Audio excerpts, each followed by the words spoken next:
शुभ सकाळ मित्रांनो. आता कॅनडा म्हटलं की थंडी आलीच आणि थंडीची जाणीव सगळ्यात जास्त तेव्हा होते ज्या वेळेस आभाळ पाऊस सगळं एकत्र येतं. आरवला सोडून आल्याच्या नंतर भरपूर थंडी असल्यामुळे मला काहीतरी गरम प्यायची इच्छा होत होती, म्हणून मी झटपट अशी कॉफी बनवून एन्जॉय केली. रात्रीच मूग भिजत घातले होते, तर हे सगळे मसाले मी मिक्सरमध्ये व्यवस्थित वाटून घेतले.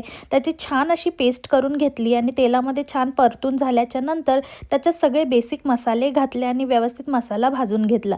सगळ्यात नंतर मग भिजवलेले मूग घातले, गरम पाणी घातलं, मीठ घातलं आणि त्याला 10 ते 15 मिनिटं छान शिजवून घेतलं आणि इथे आपली मुगाची भाजी रेडी झाली आहे. तर आज मी आहे ना थोडीशी साफसफाई पण करणार होते. स्पेशली आहे ना बाथरूमची साफसफाई आठवड्यातनं 2-3 वेळा तरी करावीच लागते. तर आज व्यवस्थित सगळे मिरर्स वगैरे क्लीन करून घेतलं. हे सगळं झाल्यावर कपडे पण फोल्ड करून घेतले आणि ही सगळी कामं आवरून झाल्याच्या नंतर व्यवस्थित आपला लंच केला आणि काल ॲनिव्हर्सरीमुळे बरीचशी कामं पेंडिंग राहिली होती, ती सुद्धा केली आणि त्यानंतर मग कामाला गेले.